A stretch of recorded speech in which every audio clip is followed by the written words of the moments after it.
Good afternoon, everybody, and we're going to be joined by Leader Schumer in a moment. I literally thought I'd gotten to the point where the Trump administration couldn't surprise me anymore. But, over the last couple of weeks and as recently as last night, we have proven different. I'm glad the leader is here. Let me go ahead and lay out the background first about why we're here. Mark, would you please lay out the background? Thank you, Senator.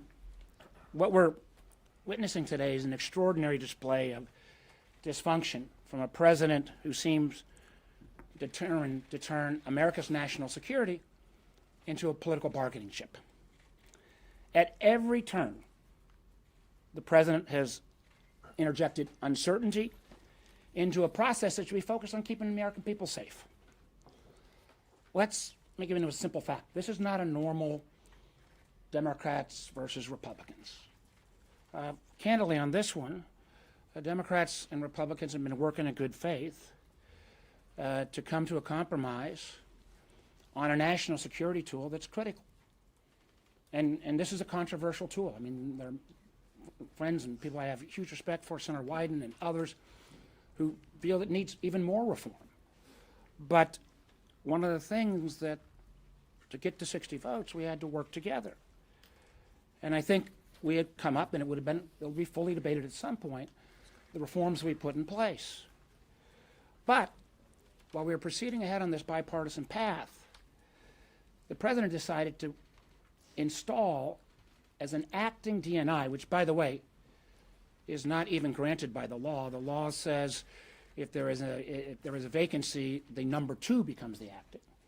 He has chosen an individual that does not meet even the basic tenets of the law. You got to have national security background. Bill Pulte, to our knowledge, doesn't even have a security clearance. And the only thing he's shown is a willingness to take confidential information in terms of private mortgage information and weaponize it. And that should be a precursor to giving him the keys to the 18 intelligence agencies that is about to take place. And this is something that, again, Republicans and Democrats alike have expressed huge consternation. So it appeared that the president was going to back off last week. He indicated with a huge pushback from people inside his administration, this would be a disaster, that he put forward another name in Jay Clayton. I've known Mr. Clayton. I had serious questions for him this afternoon about election integrity and other items. But again, we tried to work in good faith. But at 4 o'clock in the morning, the president on Truth Social, national security by tweet, says that not only does he want to pull Clayton back, but he wants to take a voter disenfranchisement law that does not have the votes and make that a prerequisite to signing FISA extension. So the truth is, even as Congress has tried to work together, the White House continues to move the goalposts. This is not good for our national security. It makes Americans less safe. And what, at least in terms of this debate, this is not, again, Senate Democrats versus Senate Republicans. This is a careless White House, a president that is treating our national security with complete disdain and acting at a level of recklessness that puts Americans at risk. This may be an effort to try to distract from a deal that we still don't know about in terms of Iran, that clearly is not going to be meeting any of the administration's goals. But this is not a good day for American national security, and we will see where we lead from here. With that, I'd like to turn it over to the Majority Leader, soon-to-be Majority Leader, the Democratic Leader, Chuck Schumer. Thank you. Sorry I was late, but I want to thank Chairman Warner and our Democratic colleagues, Vice Chairman, soon-to-be Chairman, Warner, and members of the Intelligence Committee, Senators Kelly and Wyden. Look, Trump's actions overnight make it clear he is undermining our national security. He doesn't give a damn about the American people's safety, plain and simple. And every action he takes undercuts our safety for his own ridiculous, sometimes even indiscernible political motivation. Trump's actions overnight make it clear. The fact that Trump withdrew Clayton should erase anyone's doubts. Trump wants FISA to stay expired. Why does he want FISA to stay expired? That's a question the American people are asking, because no one can understand the rationale for it. Trump threw another grenade into the negotiations, again, by tying FISA to the SAVE Act. He knows deliberately that will make sure that FISA remains in lapse. And if he thinks that he is going to save his SAVE Act by attaching it to FISA, he's got something coming. We will never pass the SAVE Act. Never. It is so damaging to our democracy. And every time the Republicans are searching for a path forward, Trump slams the door shut. He pulled the rug out from under his Republicans who were trying to find that path forward. What shambles. What an embarrassment. Anyone have any doubts where Trump is at? Look at the chart here. This is Trump's hostage note. His quote, "I will not approve FISA." You got any doubts out there? We are canceling the Senate hearing. Again, pulling the rug out from under even people like Cotton and, of course, Thune. And Bill Pulte will remain as the acting director of national intelligence, a man dangerous to our national security. Trump doesn't give a damn about our national security or the safety of the American people. He's holding America's security a hostage. Trump, Americans, Democrats and Republicans are telling you national security is not a pawn. Stop playing with it. Stop using it for what you think is your political advantage. And then here's another thing he said. He said he wanted to add a slight bit of intrigue. There can be no intrigue when it comes to protecting our national security. What Trump is doing is just a clear and present danger to America. Congress has to conduct oversight to figure out what exactly Trump plans to ask Pulte to do and hold him accountable. Senate Republicans must work with Democrats to stop Trump and Pulte from meddling with our national security. We cannot and will not entrust the intelligence community to Trump's personal attack dog, Pulte, who has absolutely zero relevance experience. Now, Republicans must now choose. Either cave into Donald Trump's hyper-partisan demands or work with us to protect our national security. It's on them. It's on the Republicans. Senator Wyden. Thank you, Leader Schumer. And my colleagues are making some important points. And let me make clear what my priority is. The reason that I feel so strongly about real and permanent intelligence reforms is because the person sitting in charge today, based on Donald Trump, may not be there tomorrow. And to protect the American people, we need real and permanent reforms. Donald Trump is reminding everybody that he'll swap his people around anytime he feels like it. He's also made it clear that he expects whoever is Director of National Intelligence to promote baseless election conspiracy theories. And if they don't, he's just going to fire him and appoint the next yes person. This means that the only way to protect Americans' rights is with black letter permanent intelligence reforms that put checks in place on whoever is in power. Trump's position on FISA surveillance changes practically every day, which leaves it up to members of Congress to get together and negotiate reforms. Unfortunately, Chairman Cotton hasn't been willing to do that. I, for example, proposed Section 702 for a longer period of time than was on offer, with a few measures to increase transparency. And Senator Warner and I always talk about these issues. We often find common ground, sometimes we don't. but Senator Cotton blocked our proposal and allowed Section 702 to expire. We wanted it to be in place. He let it expire. So I just close this up by saying it is now even clearer than before that the only path to 60 votes in the United States Senate on intelligence is real reform, actual black letter law that addresses these issues and shows, as Ben Franklin said, that you can have liberty and security simultaneously. Senator Kelly, an advocate of both. Thank you, everybody. Let me try to explain where we are briefly. I don't want to repeat what my colleagues have already said.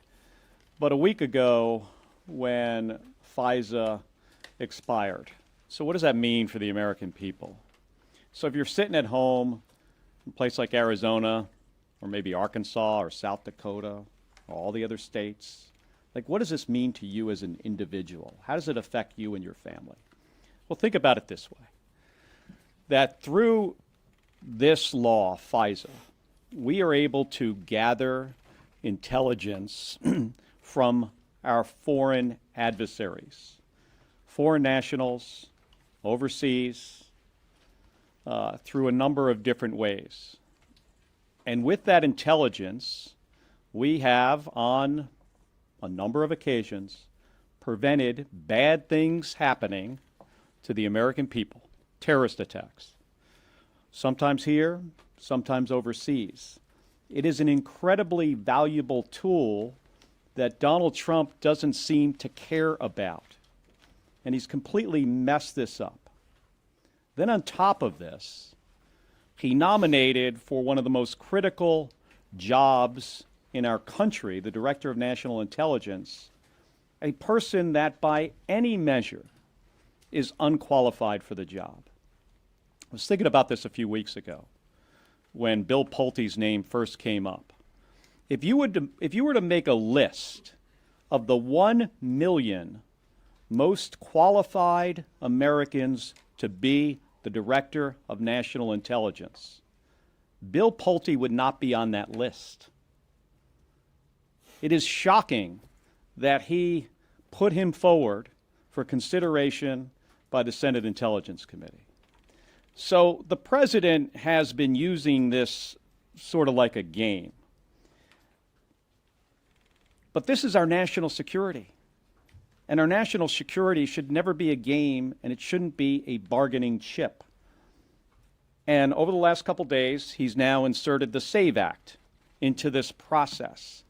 What that means for my constituents in Arizona, I've got hundreds of thousands of tribal members that often don't have a birth certificate, they don't have a passport.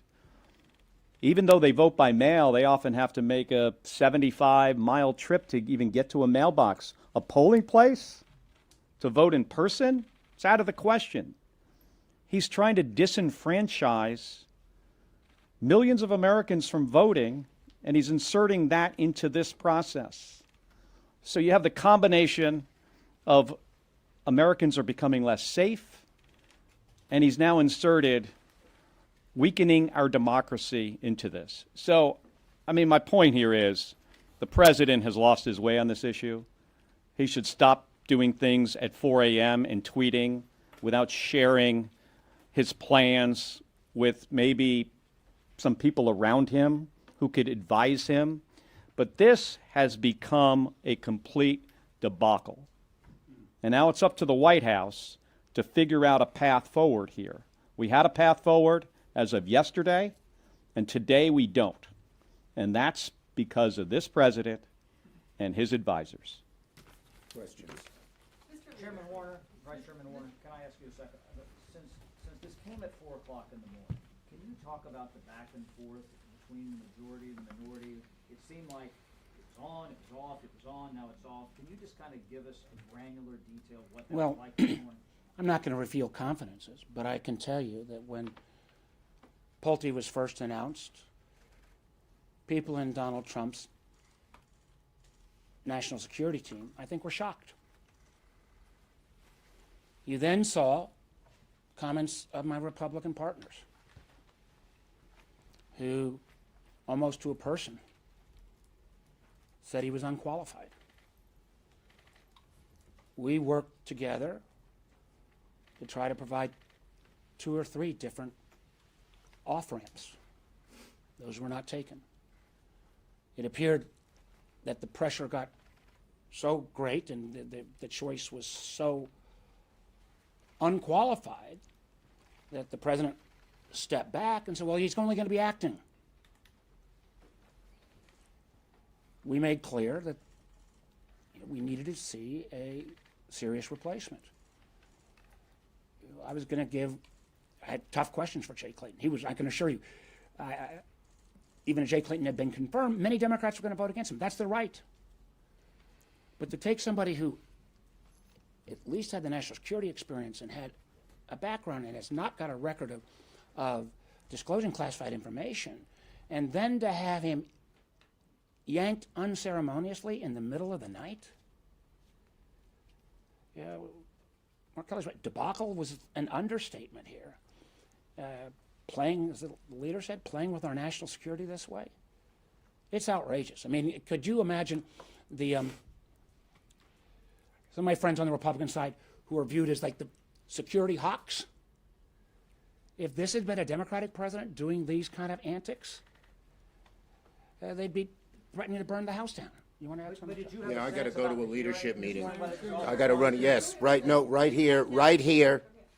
Two quick questions for you, just for the vice chair first, and for you too, Mr. Well, any questions for me, and then I got to run a leadership meeting. Any way to unwind this? I mean, the president. Yeah, there's a simple way. Right now, it's short of the president. Yeah, there's simple. It's on our Republican colleagues to work with us to find a capable director, not someone who's a menace, and second, then to work with us on renewing FISA. It's up to them.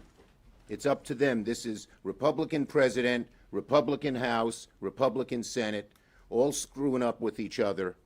They've got to come to an agreement, and they've got to have the courage to buck the president, who clearly doesn't want a DNI director and doesn't want FISA renewed. All he wants is Pulte. You say national security is not a pawn, but it was Democrats who said that they wouldn't vote to renew FISA unless Bill Pulte was removed. So I guess my question Pulte, it is so obvious to everybody that Pulte, to have Pulte at the hands of the gears with these tools would be dangerous to America, and even our Republican colleagues know it. Senator, I gotta go.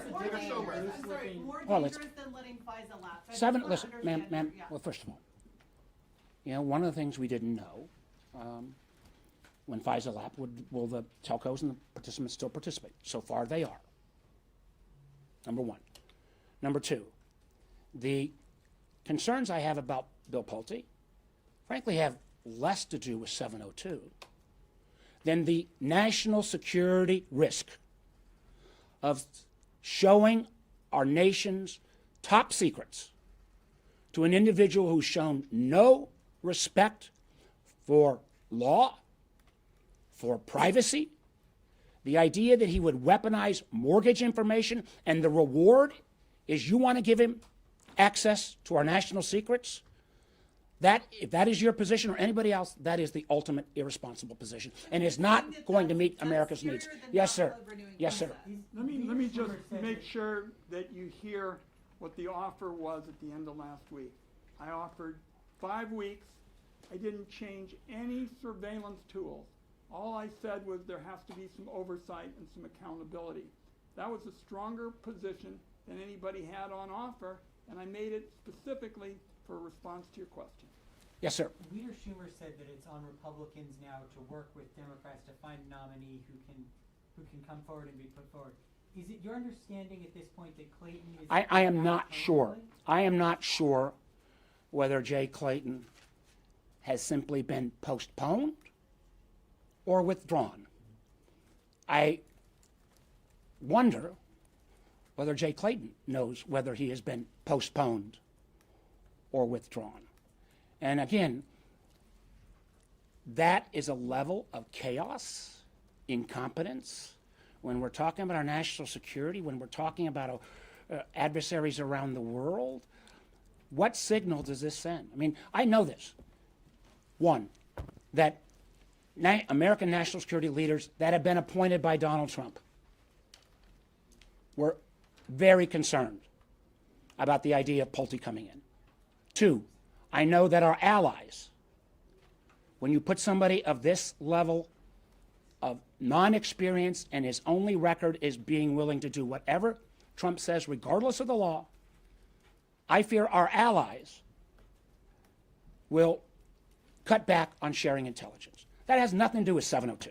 It has to do with whether this guy gets the keys to the kingdom.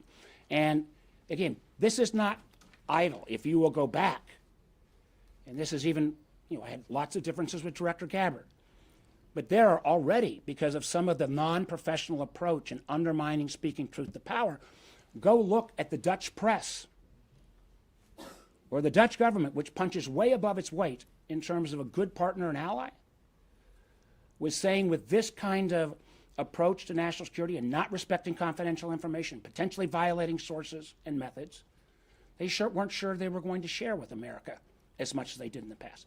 That is not in America's best interest. We're going to take one back there. Mark, just on this point, again, the policy issues are just as important. I've been talking to Senator Lee. Senator Lee and I are both interested in warrants. We've got to talk about something to ensure that the Foreign Intelligence Surveillance Act, which we feel strongly about, really deals with foreigners. But if law-abiding Americans are swept up in it, we need to have some protection for them. Democrats and Republicans want to work with Senator Warner and Senator Cotton to get that done as well. Yes, ma'am. That's what I want to clarify on. You two are clearly on different positions on this 3-year FISA reauthorization that was negotiated with Senator Cotton.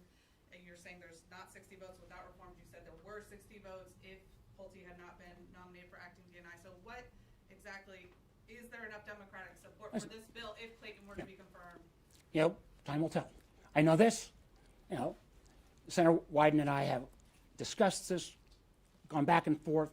He's got points, I've got points. We're going to continue those discussions. But I know the idea that, that Donald Trump, with his actions, didn't destroy this process, allow FISA to lapse. Anyone that makes a question otherwise, I don't think understands the circumstance or situation. And, we will see going forward. But the one thing we do know is that FISA is not going to be reauthorized if it's attached to a SAVE Act, which is never going to pass. FISA is not going to be reauthorized if Donald Trump continues to play, personalities and has a litany of non-qualified people for senior intelligence roles. My job is to protect the national security of America. This person is a national security threat, not because of 702, but because exposed to our nation's top secrets. And I want to be clear since you raised my name. The microphone, please. I want to be clear since you raised my name. I am not for expiration. I'm for smart policy that ensures both liberty and security. And if you look at what the debate was all about last week, I must have mentioned it 20 times. Thanks, everybody. Last one. Are you concerned at all that FISA is no longer an effective point of leverage to get the administration to remove Pulte? And if so, do Democrats have other means to try to force his removal, say lawsuits that you've predicted in the past? Again, when, the question that we are still, I think, don't have a fulsome answer on is, will the communication providers still work with the government? The law does extend until March.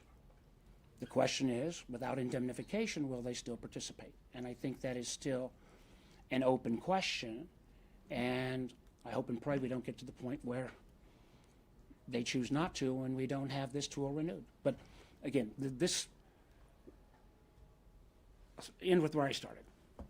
I didn't think the president could still surprise me, but he has surprised me with an incompetent choice. He has individually derailed this key tool against the wishes of most of the, I would call the more rational people in his national security circle. And he clearly has gone against the good faith efforts of national security Republicans in the Senate. This is not the normal Democrat-Republican. This is, I think, sensible people work together on a reform piece of legislation that I thought would have had the votes. Where we head from here, we'll see. But thank you all so much. Just one clarifying